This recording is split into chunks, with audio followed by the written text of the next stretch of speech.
Irmãos, então você é muito bem-vindo nesse lugar, um lugar em que Deus se faz presente, não por causa da placa, não por causa desse palco, das paredes. Ele se faz presente por nossa causa, porque onde nós estamos, ali nosso Deus está, por meio do seu Espírito Santo. Então o valor não está no prédio, o valor está em nós. Igreja somos nós. E não há nada melhor do que a igreja, ou seja, a sua noiva, estar em comunhão com o noivo. E é o que nós estamos fazendo. A noiva espera o retorno do noivo, porque o noivo vai buscá-la, ou seja, o noivo vai nos buscar, Jesus vai nos buscar, para as bodas do Cordeiro, para o seu, por assim dizer, casamento, quando a igreja, a noiva, se une ao noivo, e juntos passarão a eternidade. É sobre esse dia que nós esperamos. E enquanto isso, enquanto esperamos, nós vamos sendo transformados à imagem e semelhança de Cristo. Puder colocar na tela, está indo. Tá, eu não consigo entender o que me falaram, mas espero que consiga colocar logo. Estamos numa série intitulada Transformados à Imagem de Cristo. Estamos falando sobre o propósito do amadurecimento. E hoje vamos falar sobre um tema intitulado Cristianismo sem cruz. A ideia é que há um tipo de cristianismo que não abraça a cruz de Cristo, que foge dela. E para isso a gente vai ler um trecho de Mateus capítulo 16, verso 21 em diante. Mas antes de entrar no texto, quero falar sobre os números de cristãos no Brasil. Um olhar não muito atento vai dizer que o Brasil é uma nação cristã. Afinal de contas, os dados, que ainda não os dados do último censo, que foi feito ano passado, ainda não saíram, mas dados preliminares, mostram que os evangélicos crescem cerca de 1% ao ano. É um crescimento absurdo. Nós já somos mais de 30% no Brasil. Agora, se somarmos aos católicos, somos mais de 80%. São números maravilhosos, são números impressionantes.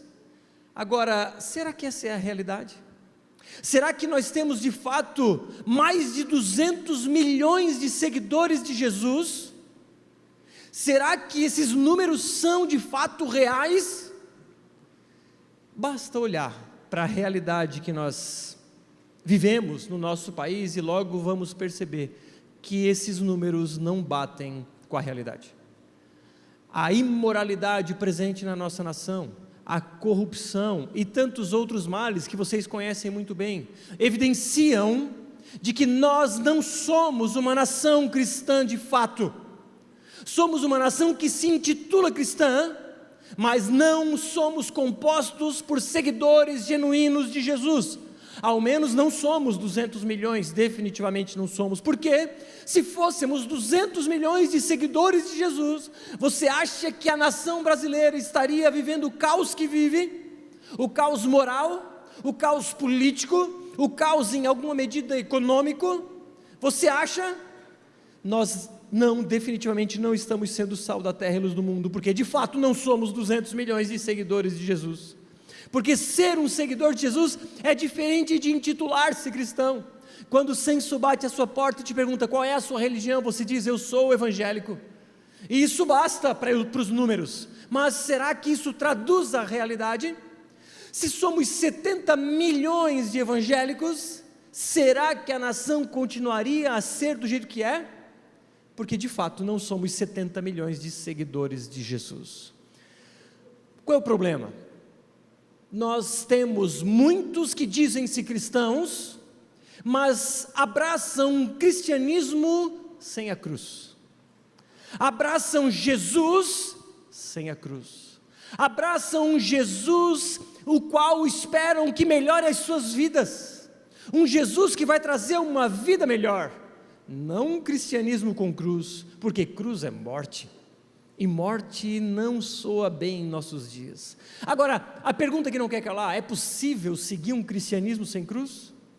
É possível ser um seguidor de Jesus e não abraçar a sua cruz? Afinal de contas, o que significa tomar a nossa cruz, como Jesus nos orienta.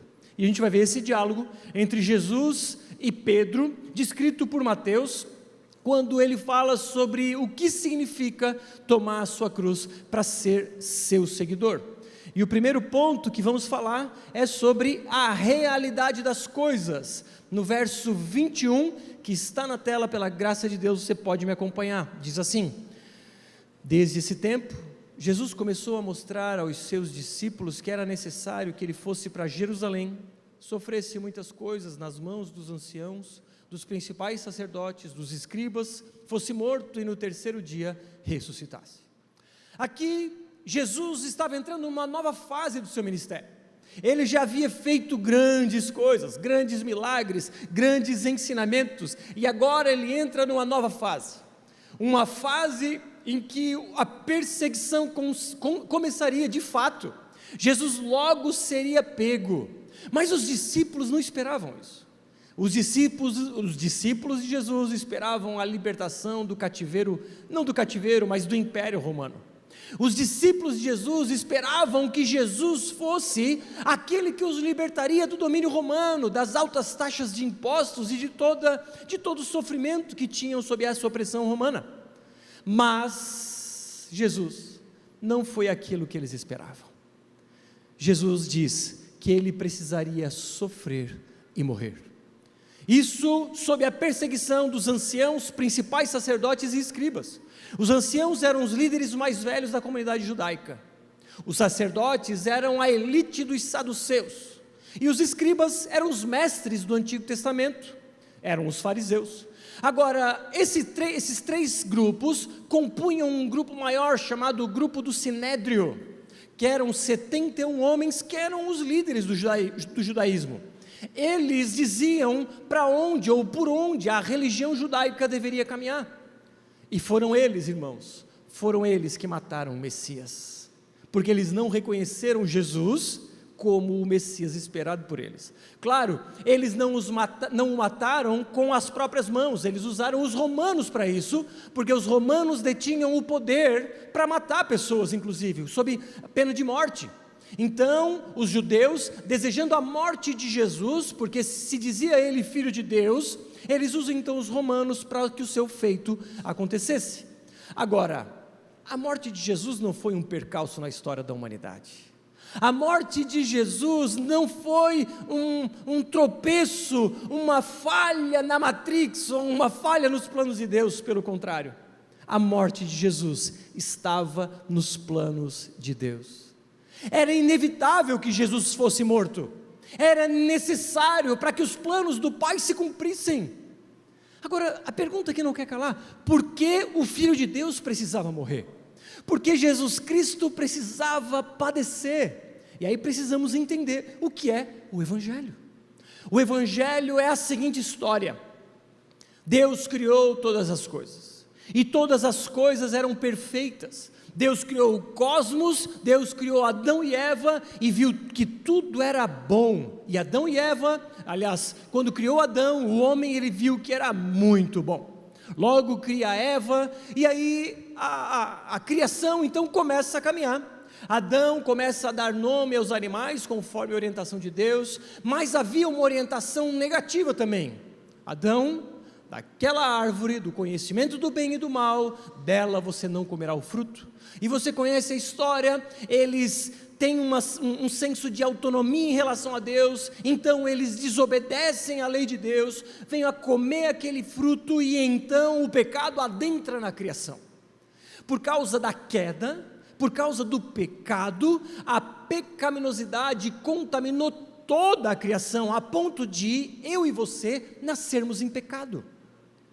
Por isso que Jesus precisou nascer de uma forma miraculosa, ou de uma virgem, porque se ele fosse concebido em meios naturais, ele nasceria com pecado, mas ele não poderia ter pecado conforme os planos de Deus. Então, ele nasce de forma miraculosa por meio de uma virgem. Mas o ponto é que o pecado contaminou a criação. E é por causa desse pecado que contaminou a criação que temos morte, que temos doenças, que temos pandemias, terremotos, temos corrupção, temos imoralidades de toda ordem e todo gênero. E essa pecaminosidade está no nosso coração quando nascemos. Agora, por causa dessa pecaminosidade, considerando o fato de que o nosso Deus é santo e perfeito, Ele não tolera um único pecado sequer. A Bíblia é muito clara quando diz que Deus, em sua santidade, não tolera um único pecado. E por causa disso, havia um abismo que separava Deus e nós. Havia um abismo, uma grande distância que separava Deus, que é santo, e o homem que é pecador. Agora, para restaurar essa comunhão, para restabelecer essa plena unidade entre Deus e os homens, era necessário que algo fosse feito. Alguém precisaria levar a penalidade pelos nossos pecados, para que nós fôssemos justificados. Por isso então que Jesus, o único que não teve pecado, se fez pecado. Por isso que o único que é perfeito e santo, precisaria levar a culpa de nós pecadores. E não só sobre ele, na cruz do Calvário, levou sobre si a culpa pelos nossos pecados, ele levou sobre si a ira santa de Deus Pai.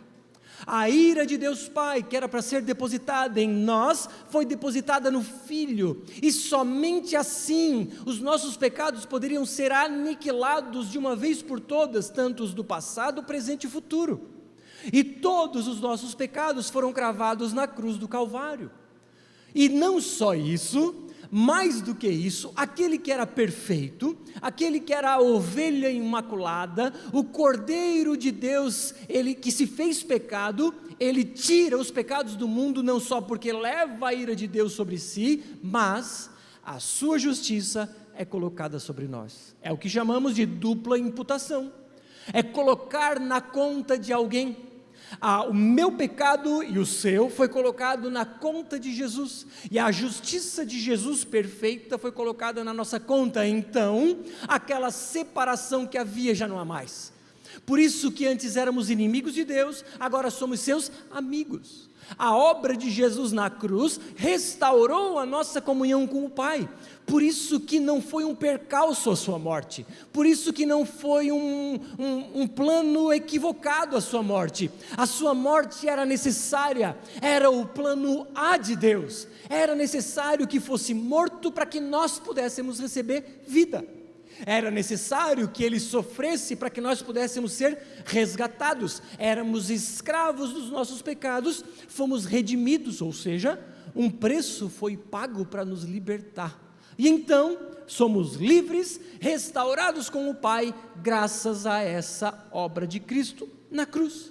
Percebe então que a sua morte era necessária, fazia parte dos planos de Deus, e Jesus então, neste momento que nós lemos o trecho, ele está preparando os seus discípulos para aquele grande momento, o momento da sua morte. Mas os discípulos tinham outra expectativa. O verso 22 diz: então Pedro, chamando à parte, começou a repreendê-lo, dizendo: que Deus não permita, Senhor, isso de modo nenhum irá lhe acontecer. Jesus dizendo: é necessário que eu seja morto. E Pedro diz: não, que Deus não permita, isso não vai acontecer, ao que depender de mim, o Senhor não vai ser pego. Que audácia! Pedro repreendendo o Filho de Deus, quanta audácia! O problema é que aquele homem era sincero, muitas das vezes, mas ele não havia entendido o Evangelho por completo. Ele não havia entendido que cristianismo sem cruz não é cristianismo. Fato, ele havia largado tudo para seguir o mestre. Ele havia largado as redes porque era pescador e havia largado aquilo tudo para ser um seguidor de Jesus. Mas ele esperava outro tipo de líder. Ele esperava alguém que fosse libertar do domínio romano. Ele não aceitaria então humilhação e sofrimento. Ele esperava um libertador, um grande líder vencedor, não um líder que fosse morrer da forma mais humilhante de sua época, porque a cruz era um instrumento de morte para os piores bandidos. Não, Senhor, crucificação não vem do Senhor, eu repreendo em nome de Jesus, quer dizer, em seu nome, enfim. Não, Jesus precisava morrer. porque Pedro então havia abraçado somente metade do Evangelho, um Jesus sem cruz. Ele esperava um Messias libertador, não sofredor. Ele esperava um líder forte e não uma ovelha muda que vai ao matadouro. Pedro era imaturo. Ele não conseguia enxergar que a aparente derrota era a grande vitória. Pedro não conseguia enxergar que a perda traria ganho. Pedro não conseguia enxergar que a humilhação ou a aparente humilhação redundaria em grande glória. Pedro não conseguia enxergar que a morte de um traria vida a muitos. Pedro era imaturo. Pedro não conseguia enxergar que a aparente derrota era sinal de vitória. E Lutero, há 500 anos atrás aproximadamente, ele colocou em contraposição duas teologias. Ele colocou em contraste a teologia da cruz com a teologia da glória, vendo aqueles grandes templos do cristianismo em sua época, vendo as grandes capelas sendo construídas. Lutero desenvolveu a sua tese da teologia da glória versus teologia da cruz, e ele diz que a teologia da glória refere-se à abordagem que busca encontrar Deus e a verdade divina através das coisas visíveis e aparentemente grandiosas do mundo. Lutero criticou essa abordagem por considerá-la uma busca humana por prestígio, sucesso e realizações terrenas. Ele argumentava que a teologia da glória era um reflexo das tendências humanas de buscar Deus em coisas visíveis e grandiosas, como poder político, riquezas materiais e conquistas. Lutero acreditava que a teologia da glória tendia a promover uma visão distorcida de Deus, em que as pessoas buscavam agradar a Deus por meio de suas próprias obras e méritos. Ele via isso como uma tentativa equivocada de manipular Deus por meio de esforços humanos e externos, ao invés de confiar na graça divina e no sacrifício de Cristo.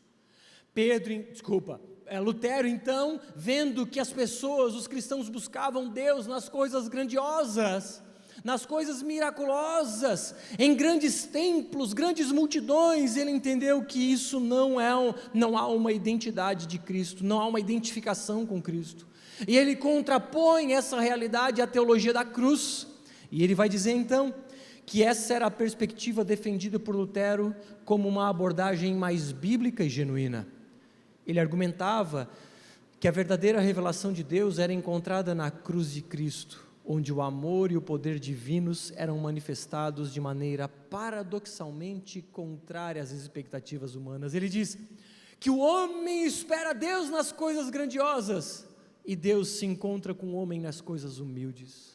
Como Elias, o profeta Elias, tentando ouvir a voz de Deus no vendaval ou no fogo, Deus fala com ele no silêncio.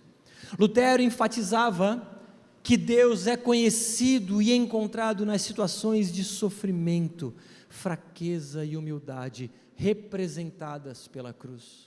A teologia da cruz reconhece que Deus não é conhecido por meio das grandezas humanas, mas por meio do próprio Deus que se revelou na crucificação de Cristo. Ele diz então que nós encontramos Deus não nas coisas grandes, mas no sofrimento, na fraqueza e na humildade, porque essas coisas simbolizam a cruz. Essa abordagem enfatiza a necessidade de reconhecimento da própria pecaminosidade e da dependência da graça de Deus. Lutero via a teologia da cruz como uma abordagem que leva as pessoas a abandonar suas pretensões de justiça própria e a confiar inteiramente na obra redentora de Cristo. E aqui é bem importante, ele criticou a teologia da glória por sua ênfase no humano e exaltou a teologia da cruz como a única maneira verdadeira de conhecer a Deus e experimentar sua graça. Cristãos maduros não fogem da cruz. Cristãos maduros não buscam Deus nas grandiosidades, buscam a Deus nas coisas simples. Enquanto uns buscam a Deus no prestígio, na fama, na popularidade, cristãos maduros buscam Deus na humildade. Enquanto imaturos buscam confiar em si próprios e nas próprias habilidades, cristãos maduros se encontram com Jesus na cruz do Calvário. Cristãos maduros abraçam a cruz, porque a cruz não só é sinal de maturidade, mas ao mesmo tempo é um exercício de maturidade. Imaturos fogem da cruz. Cristãos maduros entendem que a cruz é um instrumento, por isso é uma oportunidade.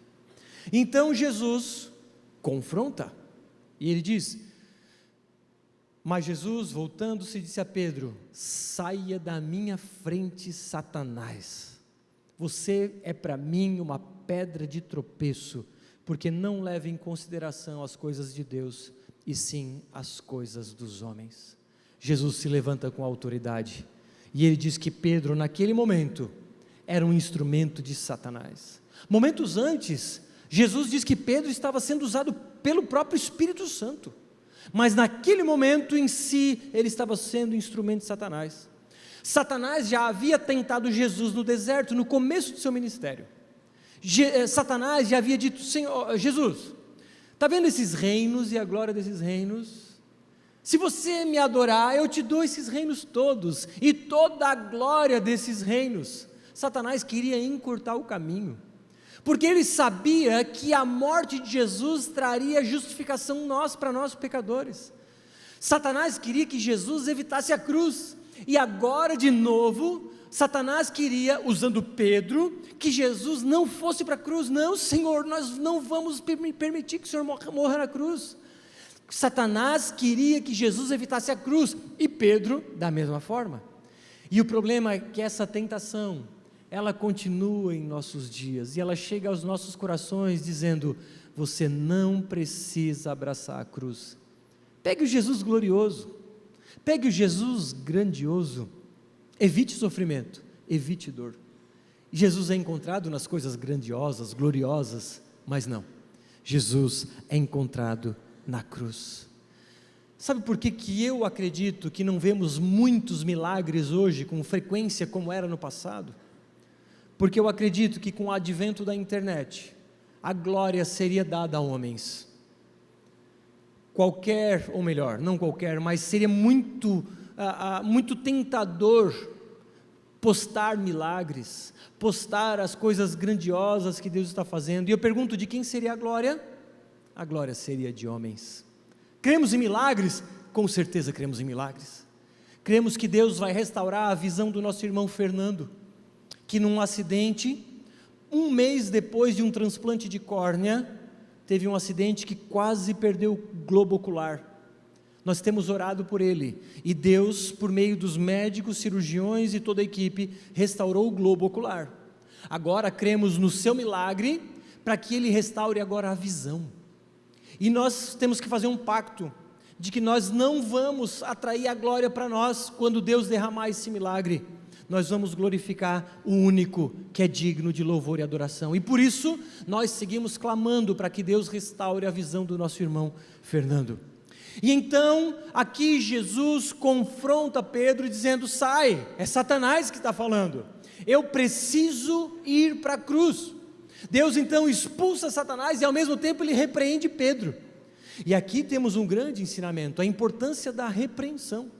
Nós não costumamos gostar de ser repreendidos, não gostamos de pessoas falando algo que estamos errados. Agora, a repreensão, ela muitas vezes é um instrumento de amadurecimento. Quando a repreensão vem de um lugar de amor, ali há alguém preocupado com a gente, e crê que a gente pode melhorar, e nós então deveremos ser gratos por essas repreensões. Nós deveríamos ser gratos quando alguém vem nos repreender, quando alguém vem nos confrontar em amor, porque é um instrumento de amadurecimento.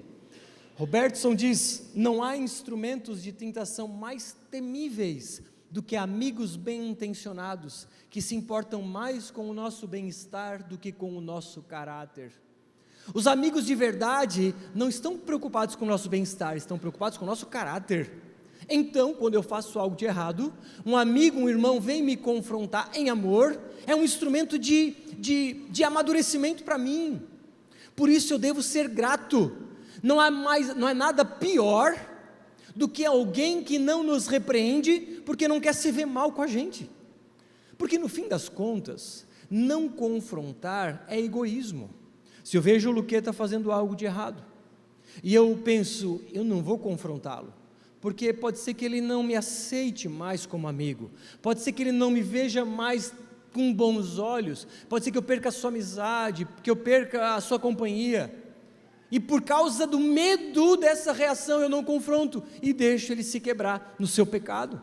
Agora, por causa do amor que eu tenho pelo Luqueta, quando eu vejo que ele faz algo de errado, se é que isso fosse possível, brincadeira, é possível, eu vou lá, confronto o Luqueta, e ele vai ser grato, porque ele sabe que esse confronto vem de um lugar de amor, de alguém preocupado com ele, que quer ver o seu crescimento, o seu amadurecimento. Então, quando eu confronto o Luqueta, eu posso correr o risco de perder um irmão, mas eu faço isso por amor ao irmão. Portanto, confronte em amor, do jeito certo, no momento certo, com as falas certas, cheio de amor, sem julgamento, e quem é confrontado, seja grato. Foi isso que aconteceu. Jesus confronta Pedro, porque era necessário aquele confronto para o amadurecimento de Pedro.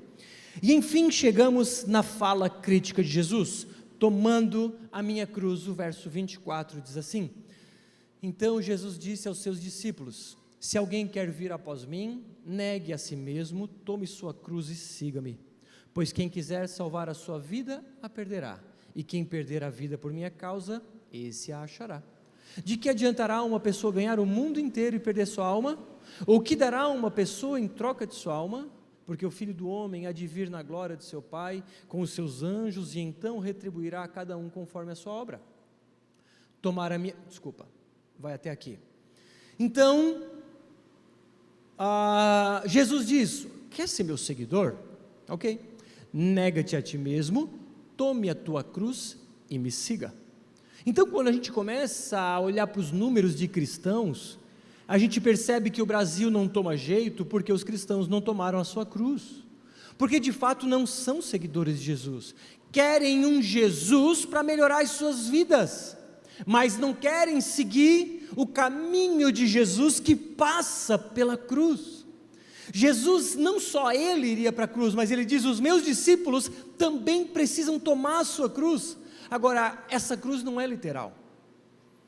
Essa cruz que Jesus nos orienta a tomarmos, ou melhor, nos ordena a tomarmos, é um outro tipo de cruz que a gente já vai entender. Então, a teologia da glória diz que encontramos Jesus nas coisas grandiosas, na fama, no sucesso, na popularidade, e por isso fogem da cruz. Queremos um Jesus que resolva os nossos problemas, queremos um Jesus triunfante, um líder grandioso que não permitirá o nosso sofrimento. A teologia da glória quer a vitória sem humilhação. Teologia da glória quer a honra sem o suor. Teologia da glória quer a glória sem as lutas, quer o topo sem vale. Rejeitam a cruz, porque cruz é sinal de humilhação e derrota. Mas afinal de contas, o que significa tomar a cruz? Primeiro ponto do que é tomar a cruz: tomar a minha cruz significa não buscar a popularidade. A cosmovisão de Pedro estava influenciada por sua época, a forma como Pedro enxergava a realidade das coisas era influenciada pela realidade do seu tempo, e para a realidade do seu tempo, cruz era sinal de humilhação, porque os piores bandidos eram mortos na cruz. Agora, os religiosos de sua época buscavam glória, poder e grandiosidade. Olha o que Jesus diz aos fariseus e escribas: vocês, fariseus e escribas, praticam todas as suas obras a fim de serem vistos pelos outros. Jesus sabia que os religiosos de sua época faziam o que faziam porque queriam holofotes para si. E ele diz: vocês alargam os seus filactérios, alongam as franjas de suas capas, gostam do primeiro lugar nos banquetes e das primeiras cadeiras nas sinagogas, das saudações nas praças e de serem chamados de mestre. Mas o maior entre vocês será o servo de vocês. Quem se exaltar será humilhado, e quem se humilhar será exaltado. Dura crítica Jesus traz aos religiosos. Dura crítica Jesus traz àqueles que buscavam os holofotes e a admiração, aqueles que desejavam ser populares, aqueles que tinham desejo de admiração, aqueles que eram escravos do reconhecimento. aqueles que eram reféns da popularidade. E vimos as tentações de Satanás para com Jesus, dizendo: Jesus, eu te entrego os reinos e a glória do mundo, se prostrado me adorares. Satanás diz para Jesus: sobe lá no pináculo do templo, aí se joga e pede para os anjos te resgatarem. Satanás queria encurtar o caminho de Jesus, queria colocar Jesus nos holofotes, mas Jesus fugia dos holofotes.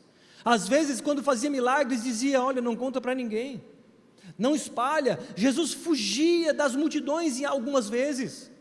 Jesus diz: quando orares, fecha a porta do teu quarto, e o Pai que te vê em secreto te recompensará. Aí o que o cristão faz? Quando ele ora, ele: Senhor Jesus, e ele posta no Instagram aquela oração genuína, humilde. Ele faz e acontece, para quê? Para que outros vejam, porque querem o quê? Holofotes. Aí o que o pregador faz? Ele percebe a pessoa da mídia: está ali, deixa eu ver o meu melhor ângulo aqui, e aí faz uma pose para aquela foto, e aí começa a tocar, ele levanta os braços, e eu não estou dizendo que é pecado levantar braço, não estou dizendo que é pecado tirar foto, está tudo certo quanto a isso. O problema é o que move os corações daqueles que querem a popularidade. O problema não é para a mídia social é um grande instrumento de Deus. Olha, o advento da imprensa na época de Lutero foi um grande instrumento para a explosão da reforma protestante. Eu creio que a internet é um grande instrumento para uma nova revolução, ou para um novo avivamento. Agora, preciso sondar o meu coração, preciso sondar as minhas motivações. Então, a internet é boa sim, e precisa ser usada, mas para a glória de Deus, não para a minha glória pessoal. Então, quando eu oro, eu faço o que Jesus disse: eu fecho a porta do meu quarto onde ninguém me vê, e ali o Pai me recompensará. O problema é o desejo pela fama, é o desejo pelo sucesso, o desejo por ser reconhecido e exaltado. E Peter Escaseiro fala: deixe-me dizer isso de forma mais clara possível. Jesus denunciou qualquer atividade que tivesse indícios de buscar a aprovação ou a admiração dos outros.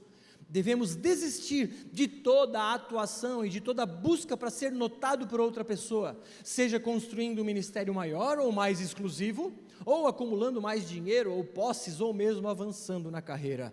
Cuidado com o que tem dentro do nosso coração, o desejo de popularidade.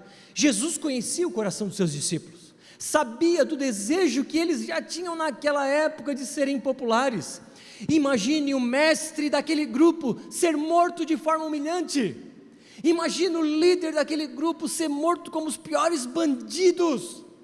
Pedro diz: não, Senhor, essa humilhação o Senhor não vai passar, porque de certa forma nós vamos ser humilhados.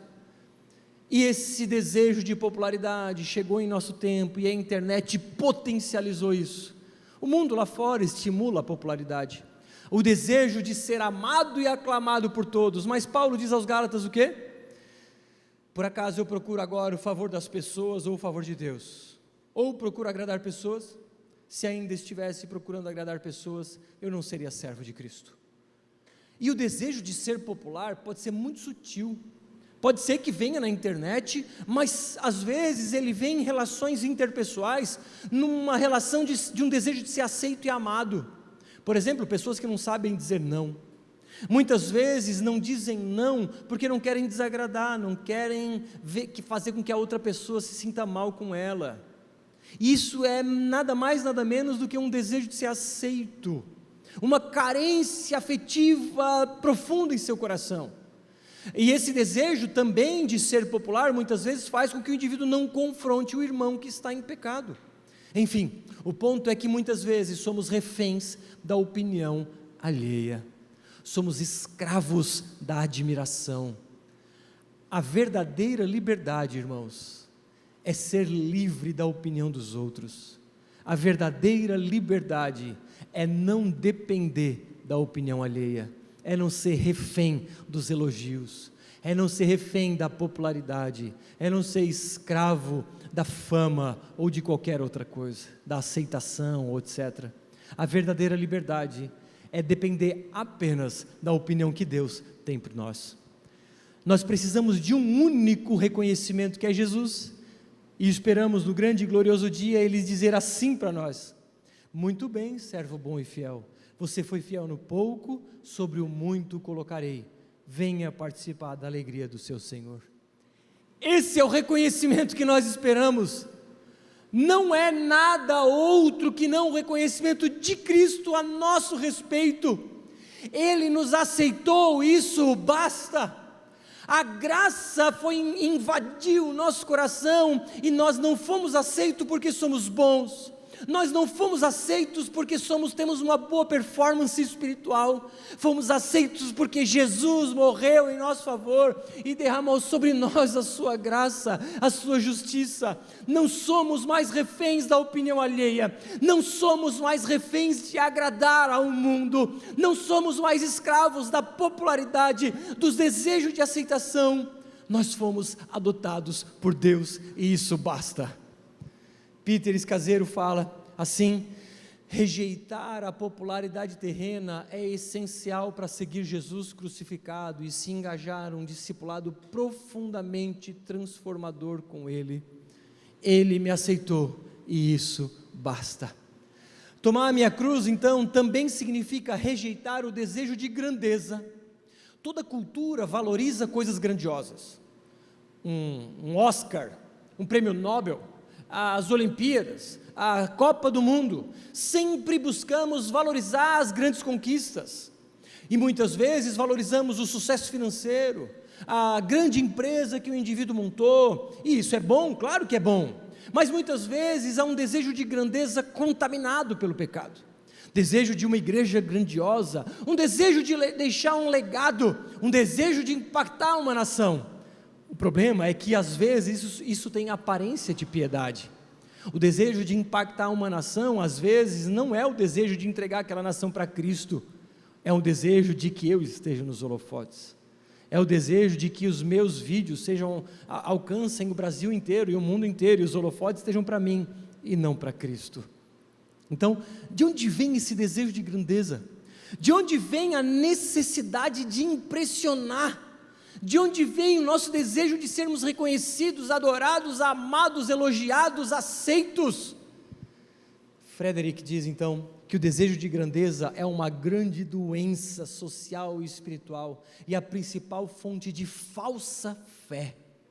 Era o desejo de grandiosidade que alimentava as ações dos fariseus. Eles tinham orgulho da superioridade. Agora, quando eu olho para Jesus, que começou humilde, nasceu em uma manjedoura em Belém, cresceu numa cidade desprezada que era Nazaré, não estudou com grandes rabinos, fugiu da visibilidade, os seus discípulos simples, pobres, iletrados. Diante disso, quando olho para Cristo, eu me convido e te convido a olharmos para as nossas motivações. O que queremos com a exposição? Suprir carências? Porque somos reféns da admiração alheia? O que estamos buscando? O que tem por trás disso, dessa necessidade de reconhecimento? Somos chamados para dar glória somente a Deus e não a nós. Peter Escaseiro fala que ao seguir o Jesus crucificado, mudamos nosso foco de nossos grandes planos para Deus, para o trabalho oculto de fazer pequenas ações de serviço aos outros. Aquele que encontra-se com Jesus na cruz, se satisfaz com pequenos serviços, se satisfaz com pequenas coisas, com pequenos gestos. Ele se satisfaz em alimentar um órfão, alimentar a viúva, de buscar um pobre onde ninguém está vendo, de buscar o perdido, de abraçar, de compartilhar o evangelho. Jesus então, irmãos, nos convida a amar onde não há câmeras para registrar, ainda que as câmeras sejam um bom instrumento, a internet é um bom instrumento, mas o convite que Jesus nos faz é para o encontrarmos nos pequenos gestos, onde não existem câmeras para registrar. Tomar a minha cruz também significa ressignificar o sucesso. Vimos semana passada. Vivemos numa cultura da numerolatria, pessoas que amam números, quanto mais melhor, quanto mais dinheiro melhor, quanto mais carros melhor, mais viagem, isso é sucesso. Aliás, sucesso é números. Uma igreja de sucesso é uma igreja muito grande, um ministério de sucesso é um ministério com várias igrejas. Mas nós aprendemos semana passada que sucesso para Jesus é ser a pessoa que Deus quer que eu seja, é fazer o que Deus quer que eu faça, e tudo de acordo com o tempo dele. Isso é sucesso, e eu vou repetir: sucesso é ser a pessoa que Deus quer que eu seja, é fazer o que Deus quer que eu faça, tudo de acordo com o tempo dele. Jesus foi rejeitado e humilhado. Para Pedro, isso era um fracasso. Para Deus, isso era vitória, porque Jesus obedeceu. Portanto, sucesso é obedecer. Sucesso não é números. Sucesso é fazer aquilo que Deus quer que a gente faça, ser aquilo que Deus quer que a gente seja no tempo de Deus. E por fim, tomar a minha cruz significa abraçar o sofrimento e as falhas ao invés de rejeitar.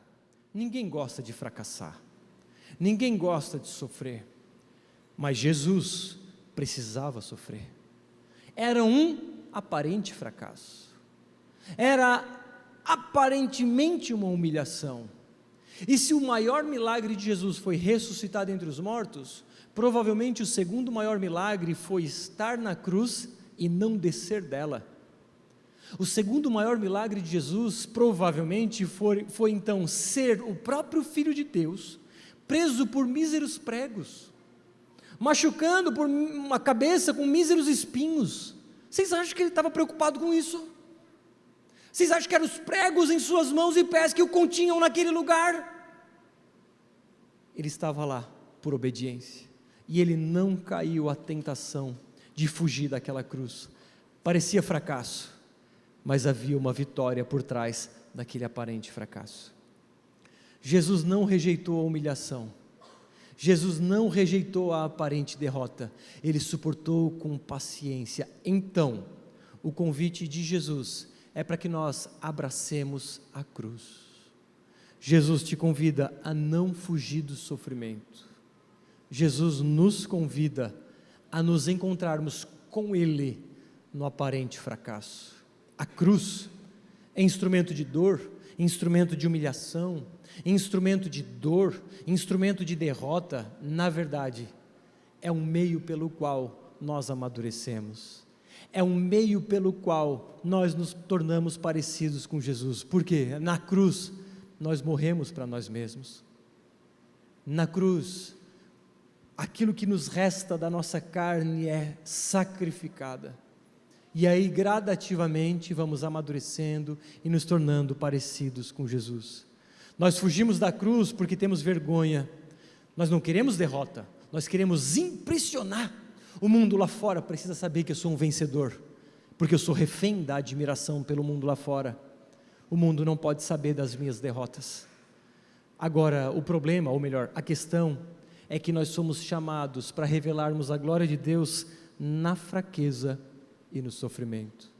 Paulo, com um espinho na carne, tendo orado 3 vezes, ele pede para que aquela dor saísse de sua carne, e Deus diz para ele: Paulo, a minha graça te basta, porque o meu poder se aperfeiçoa na tua fraqueza.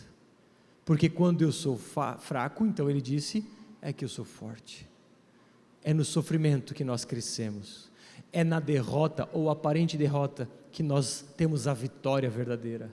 Então a cruz é um instrumento de amadurecimento. A cruz, as perdas, as derrotas, os sofrimentos são meios pedagógicos de Deus, são meios pelos quais Ele nos amadurece e nos torna parecidos com Ele. Então concluo dizendo que os imaturos fogem da cruz, fogem da humilhação, fogem da derrota, porque eles buscam coisas grandiosas, buscam likes, buscam aparecer, um lugar onde são visíveis, onde tem fama, onde tem sucesso, onde tem vitória. É ali que eles esperam estar. Mas a cruz é instrumento de humilhação, e Jesus diz: quer ser meu seguidor? Nega esses desejos todos, toma sua cruz e me siga. Deus me aceitou, isso basta. Eu não preciso da aceitação do mundo lá fora. Eu não devo nada a ninguém. Eu devia a Deus, mas o tanto que eu devia já foi pago por Jesus. Agora eu estou livre da opinião alheia. A minha vida é leve, porque eu não preciso impressionar ninguém. Agora eu me contento com o que eu tenho, eu me contento com quem eu sou. Agora a minha prioridade não é o sucesso segundo o mundo lá fora, não é a fama, não é a popularidade. Agora a minha prioridade é cuidar do meu casamento, dia após dia. Agora o meu sucesso não é ter uma multidão de seguidores, o meu sucesso é ter as minhas filhas me seguindo. O meu sucesso agora não é ter várias e várias igrejas, o meu sucesso é ter homens e mulheres tementes a Deus, que temem nada a não ser o pecado, e que buscam nada a não ser a glória de Deus, e isso basta, com 10, com 1000 ou com 100 mil. Então, por causa disso, eu encontro no sofrimento um instrumento de amadurecimento, eu encontro na dor, na derrota, um meio pelo qual Deus me purifica. Eu encontro nas minhas fraquezas a força de Deus sendo depositada. Eu encontro nas minhas falhas a graça de Deus sendo derramada. Eu encontro então naquilo que eu sou fraco a força de Deus sendo aperfeiçoada em mim. E o resultado é que eu me torno mais parecido com Jesus. Lembre-se, nós existimos para ajudar você a ser mais parecido com Jesus. Então eu trago aqui alguns passos práticos. Diante do desejo de popularidade e fama, reflita sobre a discrição e humildade de Jesus. Pense, Jesus fugiu desse tipo de coisa. Ele era humilde, cresceu de forma humilde, sempre rejeitando os holofotes. Precisamos fazer o mesmo. E reflita sobre o fato de que você já é aceito e amado por Deus. Você não precisa conquistar a aceitação do mundo lá fora. Você já é amado e aceito por Deus, e nada vai nos afastar desse amor. Diante do sofrimento, pare para refletir e orar sobre o que Deus está te ensinando. Na dor, reflita, o que Deus quer te ensinar? Reflita, lembre-se de que Ele é soberano e nada foge do seu controle. E converse com pessoas maduras que estão, porque quem está de fora consegue enxergar a realidade sob outra perspectiva e tende a nos ajudar. E por fim, em todos os dias, aprenda a discernir a voz de Jesus quando está orando e lendo as Escrituras. Então, meus irmãos, sucesso para nós não é fugir da cruz, é abraçar a cruz. Glória para nós não são números, não é fama, não é sucesso segundo o mundo. Glória para nós é a humildade. Glória para nós não é ser aclamado, é ser humilde. Glória para nós não é ser servido, é servir. Portanto, onde há derrota, na verdade existe uma aparente derrota, e na aparente derrota, ali existe a vitória. Abrace a cruz, entenda que ela é um instrumento de depuração, um instrumento de purificação, um instrumento que nos faz mais parecidos com Jesus. A banda pode subir, baixe sua cabeça. Senhor Jesus, obrigado. Obrigado porque as cruzes que temos carregado, elas nos humilham, elas nos fazem mais simples, elas nos fazem menores. Essas cruzes têm feito com que nós morramos para nós mesmos. Essas cruzes, Senhor, têm nos tornado mais parecidos contigo. Que o Teu Espírito Santo nos ajude a não fugirmos da cruz. Que o Teu Espírito Santo nos ajude a entendermos os propósitos da cruz que cada um carrega. Nos livra, Senhor, do desejo de popularidade. Nos livra, Senhor, do desejo de fama. Ainda que possamos ser populares ou sermos famosos, mas que tudo isso aconteça única e exclusivamente para a Tua glória. Que não haja um desejo de aceitação no nosso coração, porque nós já fomos aceitos por aquele que precisamos ser aceitos, que é o Senhor. Então, Deus, ajuda-nos a encararmos as cruzes que temos, que o Senhor coloca em nossas vidas. Ajuda-nos a não fugirmos dessas cruzes. Ajuda-nos, Senhor, a encontrar a beleza do sofrimento. Ajuda-nos, Senhor, a encontrar a paz em meio ao aparente caos. Ajuda-nos, Deus, a te encontrar no lugar de sofrimento. Vamos ficar de pé e vamos adorar o nosso Deus?